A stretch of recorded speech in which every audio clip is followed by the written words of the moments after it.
এবার থেকে লক্ষ্মীর ভান্ডারে মিলবে ৩,০০০ টাকা। এই বিশেষ নিয়মে আবেদন করলে ব্যাংকে আসবে ৩ গুণ টাকা। কোন নিয়মে ভাতার টাকার পরিমাণ বাড়াবেন, কিভাবে করবেন আবেদন, কবে থেকে শুরু হচ্ছে এই টাকা দেওয়া, সবটা জানতে সঙ্গে থাকুন ভিডিওর শেষ পর্যন্ত। লক্ষ্মীর ভান্ডার নিয়ে এবার এক নতুন ঘোষণা করল রাজ্য সরকার। জানা গিয়েছে, নির্বাচনের আগে রাজ্যের মহিলাদের আগামী এপ্রিল মাস থেকে ৩,০০০ টাকা করে দেওয়া হবে লক্ষ্মীর ভান্ডার বাবদ। যদিও এর আগে ভোট বাক্সে লক্ষ্মীর ভান্ডারকে হাতিয়ার করেছে তৃণমূল সরকার, আর এবারও তেমনই এক সুর শোনা গেল রাজ্য সরকারের গলায়। বলা ভালো, বর্তমানে রাজ্য সরকারের সবকটি জনকল্যাণমূলক প্রকল্পের মধ্যে সবথেকে বেশি জনপ্রিয়তা পেয়ে প্রথম স্থানে রয়েছে লক্ষ্মীর ভান্ডার।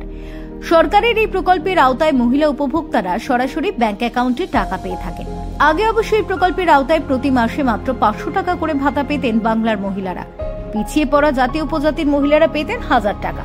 কিন্তু গত লোকসভা নির্বাচনের আগে লক্ষ্মীর ভান্ডারের অনুদানের পরিমাণ বাড়িয়ে মহিলাদের প্রতি মাসে ১,০০০ টাকা করে দেওয়ার ব্যবস্থা করেন মুখ্যমন্ত্রী।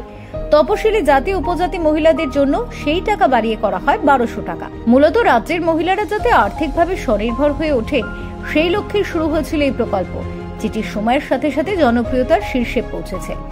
এবার শোনা যাচ্ছে, আসন্ন নির্বাচনের আগেই নাকি ৩ গুণ বাড়বে লক্ষ্মীর ভান্ডারের টাকা, অর্থাৎ প্রতি মাসে ৩,০০০ টাকা করে অ্যাকাউন্টে ঢুকবে রাজ্যের মহিলাদের।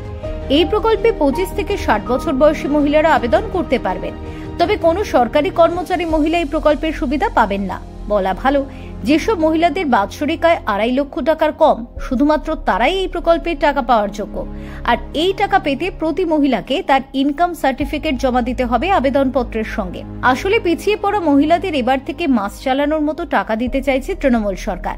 তাই এমন দুর্দান্ত ঘোষণা করতে চলেছেন মুখ্যমন্ত্রী মমতা বন্দ্যোপাধ্যায়। যদিও এই প্রতিবেদনটি সম্পূর্ণ সরকারি তথ্যের উপর নির্ভর করেই লেখা, আমাদের চ্যানেল কোনো রকম আর্থিক লেনদেন সংক্রান্ত প্রতিশ্রুতি দেয় না।